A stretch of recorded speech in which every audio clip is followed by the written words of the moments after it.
Pause. I want to talk about Mount Fuji. It's relevant, I promise. Now, if you Google the symbolic meaning behind Mount Fuji, as I've just done, Google's terrible AI thing gives you a bunch of stuff about cultural and spiritual identity and pride. But down here, it says something that I think is interesting. As an active stratovolcano, Mount Fuji also symbolizes nature's fearsome and unpredictable power, an object of awe that inspires the hope for protection from disaster. Why is all that relevant? Well, we'll get to it. First, Kurosawa.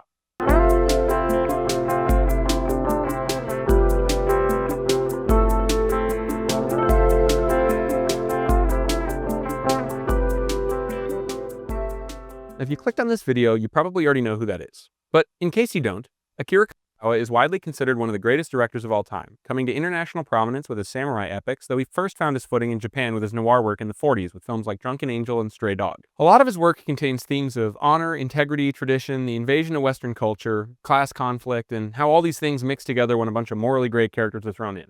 Even if you don't know it, you've watched something that was directly influenced by Kurosawa's work, like this, or this. Suffice to say, there's a lot to unpack, and we don't have time to break down everything he does that makes him great. But I would like to talk about something I noticed in his movies that I don't see a lot of people talking about. And that's his thematic discussion of normal people dealing with forces outside of their control. Let's get into it. Now for this, I watched a few of his films, specifically these. We'll start with 1950's Rashomon. The story of Rashomon is told in retrospect by these characters who are taking shelter from the rain under Rashomon Gate. It centers around one event wherein a woman is assaulted and murdered by a bandit who also kills her samurai. Each character tells it a different way as an attempt to preserve their own honor and integrity, so the truth is not really clear. Not a lot popped out at me for this one initially, but I did take note of two things. One, conflict, and two, character. The characters in the film are at odds with their own base instinct, beholden to a system of honor that, in their eyes, requires a lie for the sake of self-preservation. Even on an individual level, the truth is not something they feel like they can control, but they do try. And if we're categorizing, we'll pop this into man versus self category. Yojimbo and Seven Samurai both serve to expand our thesis here. Both films center around a community of people currently under the thumb of a criminal element. In Seven Samurai, it's bandits. In Yojimbo, it's two rival gangs. In both, a samurai steps in to help the people, but it's a little more complicated than that. See, Kurosawa's works take a very nuanced look at power struggles. It's not really like a David and Goliath situation. It's usually two warring forces fighting over something in the middle. So take Seven Samurai. We see a display of class struggles. The villagers can't afford help because samurai really only help the wealthy. That's a great commentary. The supposedly honorable samurai paradoxically refuse to protect the farmers required to sustain a warrior society. It's only once a masterless ronin accepts the job that others join in, highlighting the film's ideas of coexistence and dependence. Remember that. It'll be important later. The film ends with what could be called victory, but not real societal resolution. Now look at Yojimbo. This one's a little more overtly cynical. Basically, the story is that this lone samurai wanders into a town, cowboy style, whereupon he finds the town is controlled by two warring gangs. He spends the film pitting them against each other, whittling them down until he can finish the job himself. At the end of the film, the samurai remarks that now there'll be peace here, but it's a little ironic since the peace seems to largely result from everyone being dead. Whereas Seven Samurai depicts a society trapped by money and violence, Yojimbo asks us what the value is in peace found through violence. There's been a small symbolic victory for traditional life with the killing of the gangster who used a revolver rather than a sword, which we can interpret as a symbol for Western invasion and development that seeks to destroy that which came before it. It might seem like a reach, but just, I don't know, trust me. Google it. It's not. Oh, and the guns the bandits have in Seven Samurai can be included in that too. Just think of it like a death of some idea of honorable combat at the hands of disruptive or corruptive modernization. Now, what's great about both of these movies is that in both cases, the lives of the villagers are in the hands of external forces beyond their control. At no point are their lives in their own hands. It's really samurai versus bandits over villagers. We'll categorize these two as man versus man. Now, it was at this point that I started questioning my initial thesis. See, originally I wanted to write about how Kurosawa showed character traits by the way these characters interacted with nature. And we have some little things, like his use of weather and elements to move the story along, or his use of elements to show character. What does it say about this character versus this character when they run through the woods in Rashomon? What does the use of fire tell us about this character? Things like that. Now this got me thinking, what would Kurosawa do if his film took place entirely in a major city? No nature around. So I watched his 1963 film High and Low, and what I found was really interesting.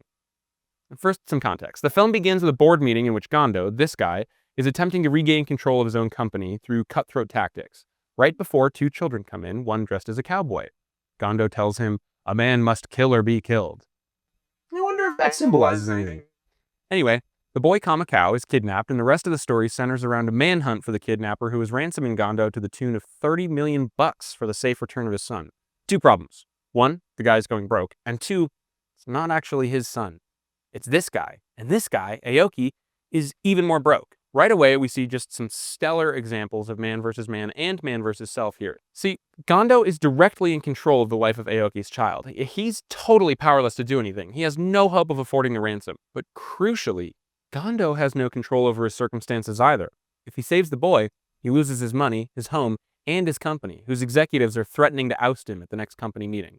Now, Gondo is on top compared to Aoki, but Gondo is still under the thumb. We see him fight with this feeling throughout the movie.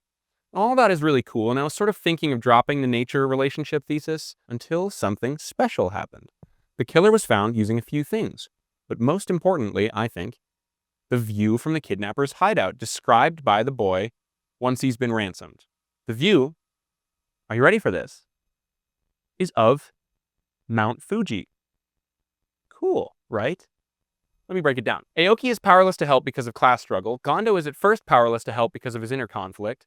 And the kidnapper is powerless to escape because of his proximity to a large natural landmark, one that symbolizes both hope for salvation and the unpredictable raw power of nature. No matter who you are, you're smaller than who or whatever controls your fate. In this case, we have both initial conflicts, but we've added a third, man versus nature. Now, all that's really cool, but these themes haven't really been combined yet. We've seen greater forces like nature reveal evil or misguided intent, but it's only with our last movie, 1990's Dreams, that we see nature's response. Now, Dreams is an 8-chapter anthology centered around one core idea, that man's misery is the result of the attempt to control things that not only can't be, but shouldn't be. We can break the stories in this film down chronologically like this. Interestingly, although the chapters are not explicitly related, the film can be viewed as though they are, for the most part, when we examine it thematically like this. The first story, about a boy disturbing the peace of the woods out of curiosity, ends with a threat of future consequence if this curiosity is pursued. The following story shows the first steps towards that pursuit, with a different boy grieving over the loss of a peach orchard, which was cut down so the wood and land can be sold. Next, we have a more active invasion and a more active rebuttal by nature in the form of a series of men trekking through a blizzard who are halted by a spirit in Japanese folklore called the Snow Woman, who attempts to lure the mountaineers to their death. Active invasion, active response. Now, things have clearly escalated in the next chapter, which follows the sole survivor of a battle as he reconciles the lives that have been lost in the name of some conflict. And this is pretty explicitly stated to be the result of man's foolish attempt to control something at the cost of others, tying us back to those power dynamics we've seen earlier. Soldiers take orders from the commander, who takes orders from someone else, who takes orders from someone else, blah, blah, blah, blah, blah, so on and so on. A system of power abuse has been created, and the consequences are starting to unfold. We see this develop on a personal level in the next chapter, in Van Gogh's obsession with capturing the landscapes around him. He compares himself to a locomotive, and flashes of a train belching black smoke into the air are seen. Interestingly, he says the sun compels him to paint, like it's some innate part of him he can't help. Now, things really come to a head with the next story. Prior to this, we've seen the initial and continual misguided attempts to establish control over things we can't control, but this culminates in a series of nuclear disasters that wipe out all life on and surrounding, you guessed it, Mount Fuji. The chapter's even called Mount Fuji in red. Nature's attempts to dissuade man's desire for control over greater forces has led to the destruction of the literal symbol for national identity and natural power. A power so great it couldn't be controlled, so it had to be destroyed. What follows is arguably the most continuous chapter, showing a man traversing an irradiated wasteland filled with mutants who have established their own system of hierarchy wherein the weak are literally eaten by the strong. Even when everything else is gone, people find something to fight for control over. Even in the aftermath of total annihilation, there's no chance of peace. Once again, it's kill or be killed. Now, we've seen every aspect of conflict represented and played out to a logical endgame. And in every one, the problem is the direct result of man's attempts to gain power over something and coming up against something bigger than them that does the same. Every problem Kurosawa sees is on display here, all at once, all these layers of control that everyone has to operate in to exist. So what's left? What's the solution? Well, there's one chapter left, but funny enough, the answer can actually be found in Kurosawa's first movie. Now, I won't spend too much time on the plot. It's not really relevant right now, but There are some really cool parallels already present in his early work. The titular character faces inner conflict, attempting to reconcile his violent tendencies with his desire for life and peace. He wants to fight, to dominate others. We see natural iconography, with the flower representing his sense of peace and life, and this character representing a threat to that. A threat that actively goads him into fighting when he doesn't even necessarily want to. And we even see a more macro conflict of human nature in general, with the protagonist's fears that this violence is innate in him, something he can't help or change, like he's compelled to do it. It's only by choosing to embrace and accept all aspects of himself and his circumstances that he's able to win. Not control, acceptance. That brings us to chapter 8.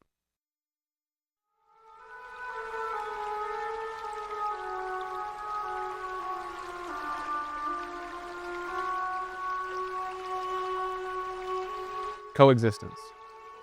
The village here doesn't use modern technology. They don't attempt to impede nature in any way. They don't even chop down trees themselves, preferring instead to use already fallen ones for firewood. And what they gain is not power or domination, but peace. An acceptance that they too are part of nature and will live and die like everything else. And it's this idea that makes Kurosawa's movies so special to me. Once you forget the sword fights and the arguments and the conflict, all his movies are really, at their core, just about people attempting to regain control over themselves and their circumstances in a system full of things outside of their control. In other words, life. I'm James. Thanks for watching.